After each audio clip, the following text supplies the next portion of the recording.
Romantic സീനിൽ കൂടുതൽ അടുത്തേക്ക് വന്നാൽ ആ നടനെ ഞാൻ നുള്ളുകയും മാന്തുകയും ചെയ്യും. ഊർവശി മലയാളികൾക്ക് ഏറെ പ്രിയങ്കരിയായ അഭിനേത്രിയാണ് ഊർവശി.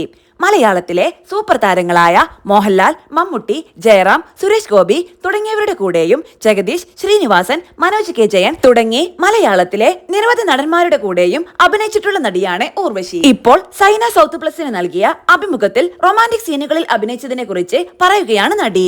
അത്തരം സീനുകളിൽ അഭിനയിക്കാൻ മടിയാണെന്നും നടൻ ജയറാം തന്റെ കയ്യിൽ നിന്നും ഒരുപാട് നുള്ളും മാന്തലും നേരിട്ടിട്ടുണ്ടെന്നും ഊർവശി പറയുന്നു. അന്ന് എന്നെ എല്ലാവരും വിളിച്ചിരുന്നത് പൊടിമോളെ എന്നായിരുന്നു.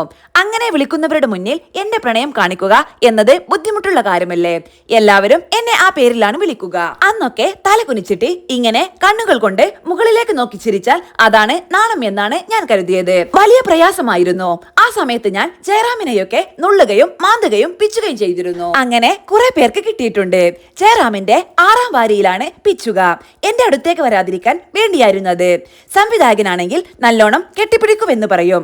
ഞാൻ അടുത്തേക്ക് നീങ്ങാതെ അങ്ങനെ നിൽക്കും. അപ്പോൾ അവർ അങ്ങനെ നിൽക്കരുത്, ഭർത്താവിനോട് സ്നേഹമില്ലെന്ന് തോന്നും എന്ന് പറയും. അതോടെ ഞാൻ കുറച്ചുകൂടി അടുത്തേക്ക് ചെല്ലും. പക്ഷേ കൂടുതൽ അടുത്ത് നിൽക്കേണ്ടി വന്നാൽ നഖം കൊണ്ട് പിച്ചെടുക്കും. ജയറാമൊക്കെ ആ സമയത്ത് സാർ ഈ കുട്ടി എന്നെ കുത്തുന്നു, വലിയ ബുദ്ധിമുട്ടാണ് എന്നൊക്കെ വിളിച്ചു പറയും. അവർക്കൊക്കെ എന്നെ നന്നായി അറിയാം. ഇങ്ങനെ അഭിനയിക്കാൻ പറ്റില്ലെന്ന് സംവിധായകനോട് പറഞ്ഞുകൂടെ? ഞങ്ങളെ എന്തിനാണ് ഉപദ്രവിക്കുന്നത് എന്നാണ് എന്നോട് ചോദിക്കുക. ഊർവശി പറയുന്നു.